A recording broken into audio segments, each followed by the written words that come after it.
If you purchase a new vehicle from a collapsing automaker, you guarantee massive personal wealth destruction.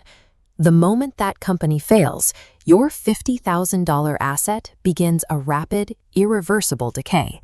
In 2026, major corporations are facing immense financial pressure. Familiar household giants are filing for bankruptcy, including the television retail empire QVC. A retail bankruptcy has minimal impact on existing customers, but an automotive failure strips away the parts and software required to keep your car on the road. A modern vehicle relies on a constant, active pipeline of proprietary support that vanishes the moment the lights go out at headquarters. Right now, the entire automotive industry is choking. The expiration of federal EV tax credits, combined with escalating tariff wars, has driven the total new vehicle market down by over 2% this year. This environment creates a phenomenon we call corporate contagion. The mechanical health and resale value of your vehicle are directly tied to the financial survival of the manufacturer.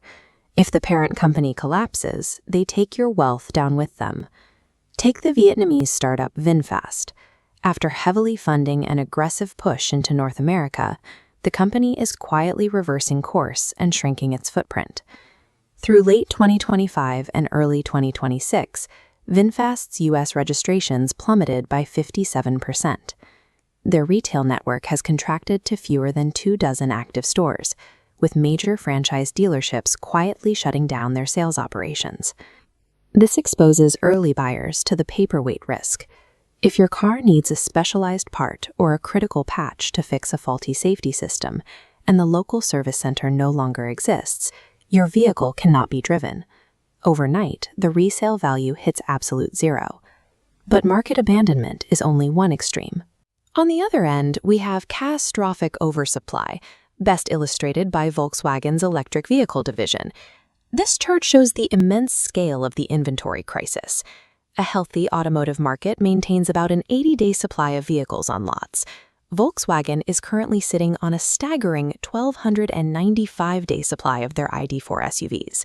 Simultaneously, the brand's quality control has tanked. In J.D. Power's 2026 Vehicle Dependability Study, Volkswagen scored at the absolute bottom of the industry, logging 301 problems for every 100 vehicles.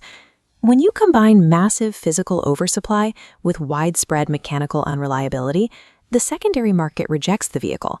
A 5-year-old ID.4 is currently projected to retain an abysmal 37.4% of its original sticker price.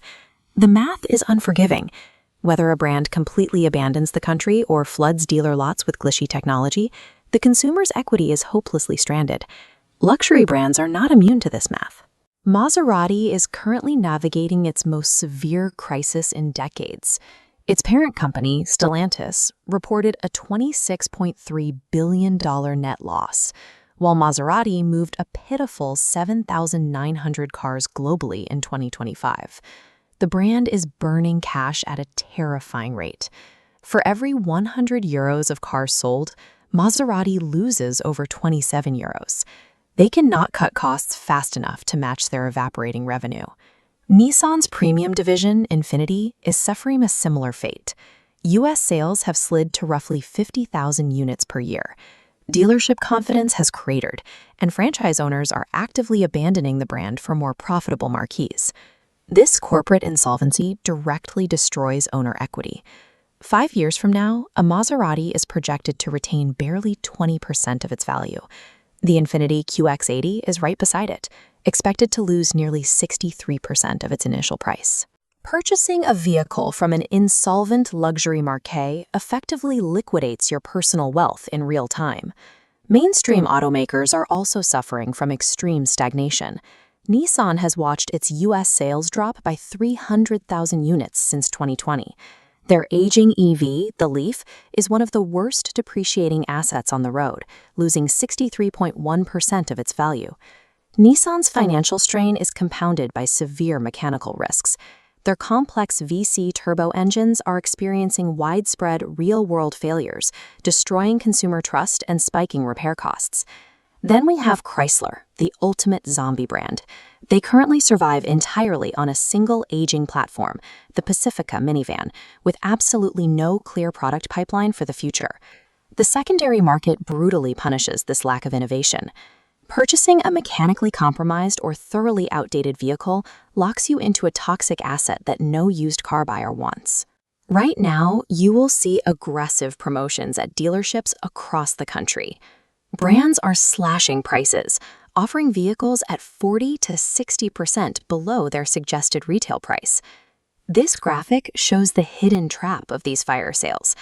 On one side, you secure a $10,000 upfront discount. But when we factor in back-end depreciation and massive out-of-warranty repairs, the total cost of ownership violently tips into the red. When a dealer network collapses, you lose the safety net of accessible service and localized parts. That initial discount is instantly consumed by plummeting resale value and the exorbitant cost of shipping parts from overseas. These massive price reductions signal deep-seated corporate panic and impending insolvency. In 2026, the car you drive off the lot is a critical financial decision. Choosing the wrong badge means buying into a collapsing business model.